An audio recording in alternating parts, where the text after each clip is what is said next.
Hello, welcome to the Hockey Show. My name is Roy Bellamy. David Dwork is not here. He is sick. He's on Zoom, as you can see on video. He's to my left. The He's show got must that go Disney on. flu. I mean, come on, man. You should have known what was going to happen as soon as you took your family to Disney World. You were going to come back with some sort of illness. You knew that. Well, we usually survive it, but we're usually only there for like a weekend. This time we did 4 days, 4 parks. So a day after being home, all of a sudden it kind of smacked me in the face. But it's all good, man. Let's the show must go on. We got a lot of good stuff to talk about this week. Yes, we do, such as the Florida Panthers. Moving on to the second round, we are going to go over the two games that happened since we were last on. Also in the show today, we have two very special guests. One of them is a trophy. We'll talk about that later. But The trophy. The trophy that everybody's fighting over. But let's talk about Game 4 and Game 5. Game 4, the Panthers went in for a 3-0 lead, looking to sweep the Tampa Bay Lightning. That happened on Saturday. We were there, Dave. Yes. Fun time in Tampa, some hockey, some drinks, Yeah. some fun fans outside. Yeah. But yeah, I think that was, you got to give Tampa one in the series, right? They're 2-time Stanley Cup champion recently. They're the class of the Eastern Conference until someone says they're not. And maybe the Panthers are saying they're not now. But yeah, it didn't surprise me to see Tampa get a game in their home building. They were pretty jacked up. And then didn't surprise me to see what happened in Game 5 either. Yeah, well, the Panthers in Game 4 started off a bit rough. I mean, they got into early penalty trouble. And the Panthers ended up going down 3-0 at the end of the first period. What happened there? No 5-on-5. I mean, that first period was penalty filled. I think all the goal was either power play, shorthanded. There was a 4-on-4 goal. Just not the way the Panthers want to play the game. It's not the way that they've succeeded so far this year. And Tampa really leaned into it for their credit. I mean, we've said it a lot, Roy, during that series, that it was going to come down to special teams. And I think in Game 4 was like the fears coming to fruition. That's what we didn't want to happen. That's exactly right. We did come into the series saying, don't take penalties. And they took penalties in the first period. In fact, the Panthers only had 5 shots on goal in the first period. 5 shots on goal. I mean, that's not going to win you a lot of hockey games when you don't have that much rubber on nets, unfortunately. Especially against that goalie. There was a glimmer of hope in the second period, though. The Panthers did knock that down to a 1-goal deficit, but then the Tampa Bay Lightning shut them down in the third period. Once again, 5 shots on goal. In the third period this time, 5 shots on goal. That's not going to win you any games either, Dave. No, especially when you're trying to come from behind in a hostile building. But look, I think big picture, when I look at this game, it's like, all right, the Tampa Bay Lightning, they got maybe 3 or 4 periods of them playing their hockey that they'd be happy with in an entire series, 5 games. And I think that's something that if you're the Panthers, you can really live with. Steven Stamkos, Brandon Hagel, and Braden Point, all 3 of them had goals in this game. Steven Stamkos had 2 goals. Victor Hedman had 3 assists. It was the return of Mikhail Sergachev, and that must have brought a lot of momentum Tampa's way. Yeah, big emotional boost for getting Sergachev back in the lineup. He had said that he was hoping to play in Game 1, but there was a little bit of a setback. But I mean, either way, clearly there was a bit of a difference in Tampa. They got a nice little jolt of energy from having Sergachev back there, and he's a spark plug. I mean, he's a guy, as a Panther fan, I'm sure you hate to play against him because not only is he a very good defender with offensive skills, but he's also a tough guy. He's one of the guys that really stirs things up. And maybe, Roy, his absence in the series is why we didn't see so much of that stuff. Yeah, that's right. And 1 assist in his return. And as we said, the Lightning had the better power play of the entire series in that game because they only had 2 power play goals, basically. Yeah. I mean, Panthers were. It was all Stamkos. It was all Stamkos, and really, I mean, he brought it in this series. I mean, big time. Most of the people on the Lightning roster, he really brought it. Let's move over to Game 5 as the Panthers lost Game 4 6-3. A lot different in this situation, although the Panthers did have a slow start in the first period, and we'll get to what the controversy was in this game in a little bit, but they had 2 goals wiped off because of goaltender interference, and we'll get to John Cooper's comments in a second. It was a slow start for the Panthers, and the first goal that was wiped away was from a Anthony Duclair goaltender interference as Anthony Cirelli actually scored on that goal. And the Panthers ended up challenging, and they won the challenge. So they went into the first intermission scoreless. What do you think about the first period in that one? I thought it was a very typical elimination game type period. Florida didn't want to fall behind. Florida wanted to play its game. Tampa certainly wanted to bring it to the Panthers, but didn't really have the kind of success that they had in game 4. And I mean, in terms of the goal review, look, Duclair put his skate like right in the middle of Bob's business. It was in the crease. He couldn't play his position the way that he was entitled to. I thought that was an easy one. Yeah. Second one, not so much. Yeah. The second one, not so much. We'll get into that in a second. The second period, they got off to a fast start. I don't know what Paul Maurice said in the locker room during the first intermission. I don't even think he said anything. I think the players knew what was going on, and I think they corrected themselves in this situation. But Carter Verhaeghe ended up scoring within the first minute to make it 1-0, Dave. Yeah, and Paul Maurice even said after the game that he felt that goal by Verhaeghe really got the ball rolling for the Panthers after what we just said was a tentative first period. But yeah, I mean, look, this is the home crowd, the Panthers, you see the video playing there. Florida really got, I think this is where they took the series over. This is where Florida said, that goal right there, making it 4-1, the building explodes, Evan Rodriguez explodes. Like when you know that Tampa is basically playing for their season in those moments, they're throwing everything they have at the table, and the Florida not only is withstanding it, but then turning around and attacking. That for me was just kind of a very, I don't know, poetic is the right road, but to be doing that against Tampa after everything that the Panthers have been through with that franchise over the entirety of their existence, but more so the last, when Tampa's been really good, they've won their 2 Stanley Cups recently, tons of trips to the final. I think very poetic for the Panthers to win it and to win it like that. Alexander Barkov scored, and then Victor Hedman responded pretty quickly. The second goal that was disallowed by the Lightning, that was Anthony Cirelli in the crease. He was trying to get around, I believe it was Nico Mikkola in that situation. Gustav Forsling was the first goal that was disallowed. He was Anthony Duclair was trying to get around him, but Anthony Cirelli was trying to get around Nico Mikkola and spun right into Sergei Bobrovsky, and then Bobrovsky, apparently John Cooper said he just gave up on the play, and Mikhail Sergachev ended up scoring on a slap shot.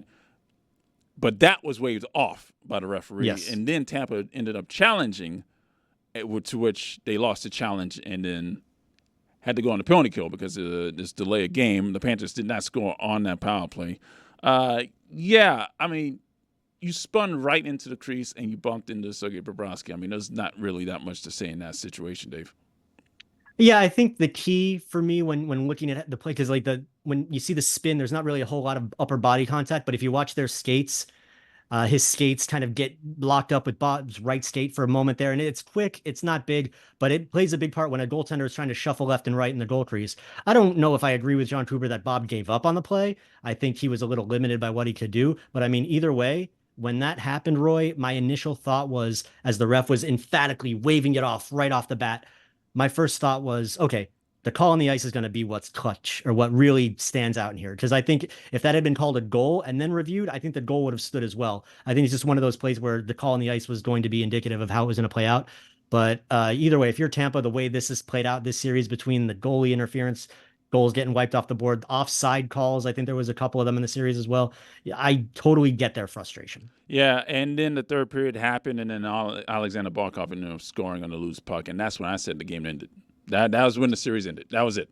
And then, of course, the Panthers ended up scoring a few more goals with the empty net, and then that was it. When you see Barkov celebrate like that, that's when you know. When Barkov actually shows some emotion, he gets down on one knee and he's, like, you don't see that from Sasha Barkov. So when that happened, I'm with you. When I saw that, I'm like, okay, we're done. Round 2, here we go. Final score 6-1, series over. Panthers have finally gotten past the Tampa Bay Lightning. The torch has passed. But there was controversy and came from the lips of John Cooper. In this league where goals are at a premium and how, all we've done is make the rules for more goal scoring.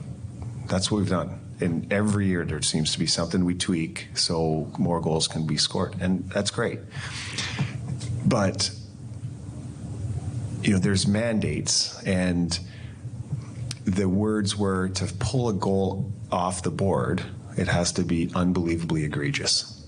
That's a standard to pull a goal off the board. Well, the first one's on the board, and I couldn't find anything remotely egregious about that. It's really tough. Like, Forsling is holding on, like it's a full penalty. He's holding on to Duclair, so he's trying to yank. He's trying to get his balance. It really does affect nothing. Bob misses the puck, and it's a net front battle, and it's in the net. Like I can't. That's just the part for me. And then, so now we have to rebound from that. We do. And then the next one is a net front battle. And I will give the goalie credit. He quit on the play. He completely quit. Didn't see it, didn't whatever, and then flailed. And there was, maybe incidental contact at most. And then, but now we have to challenge it because they saw the reaction of the goaltender, and Bob's doing the right, he duped him, and so be it. But now we have to make that challenge. And again, it's like, well, then is there net front battles aren't allowed anymore? And that's part of everybody's game. It's like the boxing out that goes there. It's like prison rules in the playoffs, but it's not prison rules for the goalie. Like the second something happens, like we might as well put skirts on them then, if that's how it's going to be. They have to battle through stuff too. And when the players are working so hard on both teams, and it's, like I said, it's a war down there, I think we're letting the goalies off the hook. And they've got way more pads on than everybody else does. Now, John Cooper apologized for the goalies in skirts situation. We do have a professional women's hockey league out there, for crying out loud. So, not a good look, but he apologized. I don't know how. Was it disingenuous, that apology? I don't know, but no, I don't think it was, Roy. Just the kind of guy that John Cooper is. He's a good dude. He's one of the good guys in the league. You ask around, you hear nothing but good things about him. You interact with him. He's been great. And he came right out and apologized afterwards. And I think it was sincere. If you watch back the video, even, Roy, you can see that after a few seconds, all of a sudden he takes a deep breath and he slows down. And it's like he realized what he had just said. And look, at the end of the day, this is a guy, he's got 2 young daughters that play sports. So he's not going to be the opposite of a champion in this situation. I think it was just the kind of the slip of the tongue in the moment. And for John Cooper, I would give him the benefit of the doubt. I think it brings some attention, as most of these comments do. I think him coming out and owning it right away before he was even asked about it, my guess would be that he felt terrible afterwards, just based on who he is as a hockey coach, who he is as a family man. But yeah, it's, all around, it's just not a good thing. All right, the Florida Panthers are going to the second round. They will face either Boston or Toronto. They will be playing Game 7 tomorrow, which is Saturday. Coming up next on the Hockey Show, we have Howie Burrow, the keeper of the Cup, and we also have the Cup. So we're going to have both of those guests in the studio. Unfortunately, they've missed out on it because he is sick. Thanks, Roy. You picked a great time to be sick. That's coming up next. All right, we are joined by 2 very special guests. We are joined by Howie Burrow, the keeper of the Cup, and we're joined by that trophy right there. We got a whole bunch of players fighting for that special thing right there with all the names on it and that big bowl on top. That is Lord Stanley trophy. Yeah, Lord Stanley created that trophy from, I would say, halfway up, and then they just added rings to the bottom. That is a magnificent looking trophy. Howie Burrow is the keeper of the Cup. Now, how exactly does one apply to become the keeper of the Cup? Well, I was very fortunate. I never did apply. I actually started working at the Hall of Fame as a volunteer back in 2004. Wow. And my very first event was the induction ceremonies that year. So after that, I started working part-time hours in the museum, and then eventually starting to travel with other trophies and artifact displays. And then Phil Pritchard, my boss, in 2009, asked me if I wanted to start traveling with the Cup. So I've been doing it since. Wow, that's amazing. So you could basically be a janitor, not saying that you were a janitor, and you can all of a sudden become the keeper of the Cup. That is an amazing situation there. Yes, pretty much. And me and Dave have met Phil many times. He's an absolute good guy. He's a legitimately good guy. And last year when we went to the Hall of Fame ceremony with Roberto Luongo going in there, he wore shorts and sandals in 20-degree Toronto weather. Like, what is he crazy? Like, describe the guy for us. That's a typical Phil wardrobe.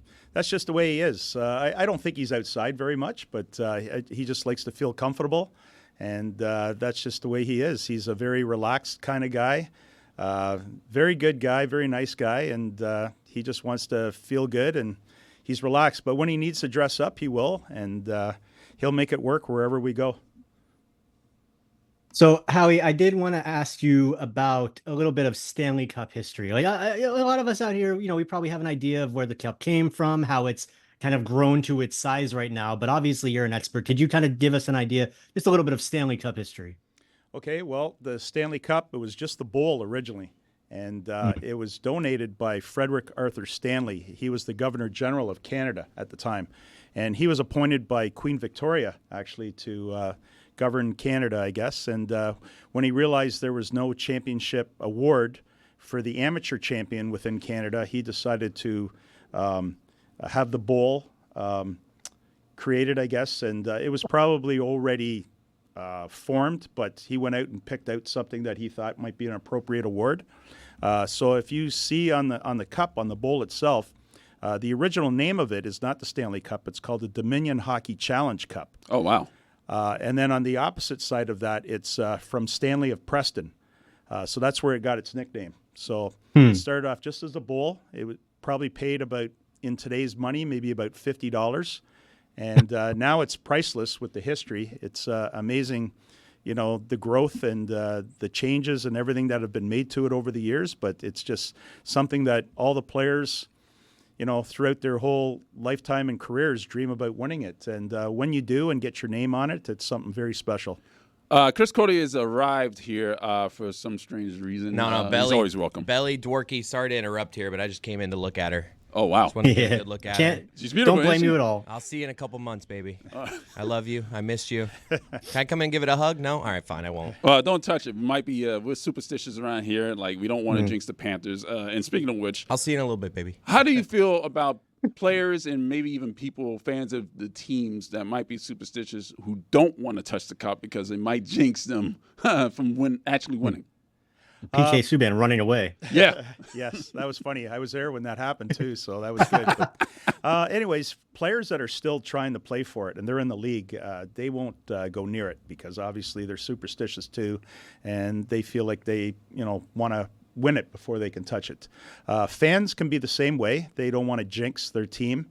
But other fans embrace it. And I always say, why not? Everybody that's on that cup, all the names, they're all champions. So why not take the good vibe from it? And if your team has never won, why not give that good vibe right back and cheer them on and give them luck to maybe finally win it? So that's the way I see it anyways. But everybody has their own superstitions. So, whatever works for them, that's great. You're a glass half full kind of guy. Yes. Yeah. So, Howie, we've seen over the years a couple of instances where the Stanley Cup has maybe been put in some compromising positions. I think it was a couple of years ago with the Avalanche. They actually dented it like the night they won it on the ice. Obviously, it always gets fixed and it's all in good fun and it's fine. But I'm just curious, in your experience, have there been any situations where you've just been like really scared, like, oh my God, what's going to happen to the Stanley Cup? Once in a while, but I mean, we talk to the players, and of course they respect it, and we just give them some rules to follow by. And you can't help maybe if an accident does happen, but we always try to eliminate those situations if we can. What happened in Colorado a couple of years ago, we were very fortunate that when the cup went down, it only dented the very bottom base of it, which is made of aluminum. So that's actually replaced a couple times during the year anyways. It's just where the players grab it and hoist it. So we're very fortunate with all the times that it's handled. It's in pretty good shape. There's like a hammering or anything like that when it's dented. You just like pop open the bottom and just like think with a hammer. Well, we wouldn't do it ourselves because we're not professionals in handling silverware. But we do have a silversmith in Montreal, and we actually had to take it to Montreal in 2021. Tampa Bay Lightning, right after their parade, the cup fell from a table, and the bowl was flattened on one side, so we had to take it up to Montreal to get it repaired. And as you can see, it still looks pretty good, so we do our best to keep it in the best shape that we can. You absolutely do, and you guys obviously wear the white gloves, and you have the silver polish that you guys probably carry with you all the time. Like, what is the protocol? Like, what is the handling of the actual cup from place to place that you guys have to go through? Okay, so first of all, the silver polish probably only happens once, maybe twice a year. Oh, wow. Probably okay. just before it's presented. You can't use too much silver polish because it actually does some wear and tear to to the cup itself. So our procedure really is just we clean it every day, soap and water. It removes the fingerprints and the lipstick marks and keeps it nice and shiny. And yeah, I mean, our job is just, we'll have to rub it a few times in certain spots to make sure that it's staying as shiny as possible for the cameras and everything else. But for the most part, it's very durable, and it's, made from a metal that's very pliable too. It's soft, but, it's lasted all this time throughout the years and the handling and everything. So we're pretty happy with, the way it was first designed and the way it is now.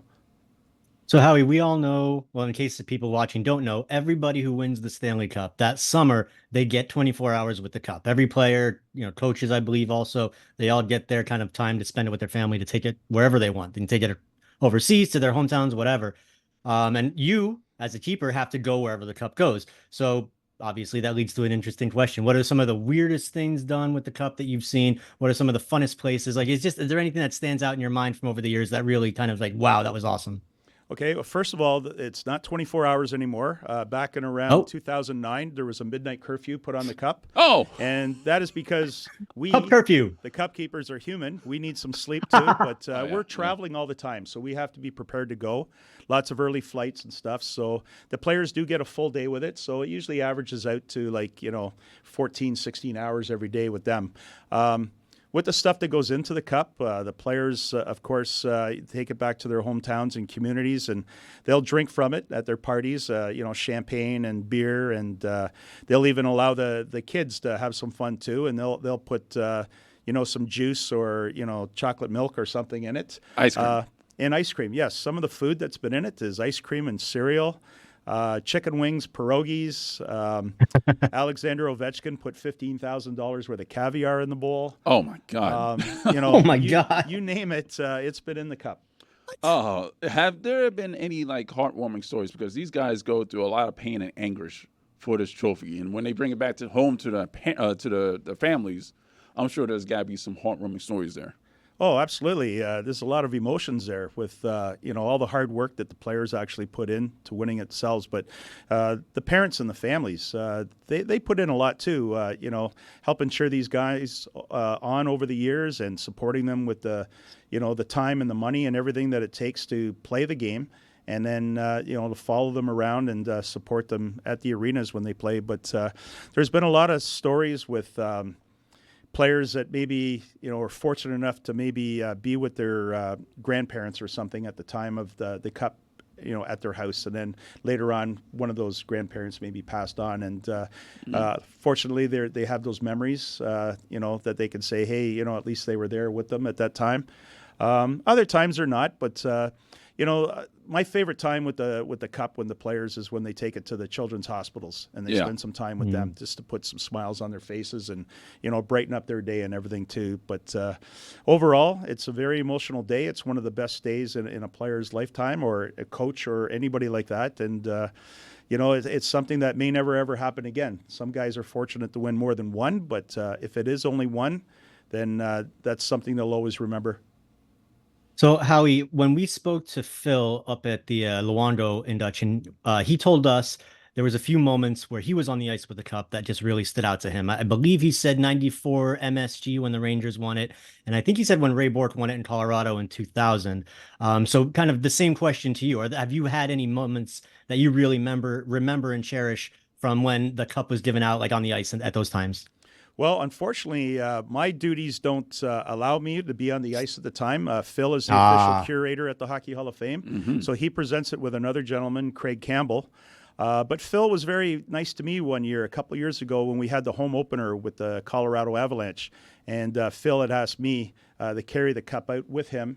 So they would present the the championship banner and stuff. So to me, that was a very cool moment.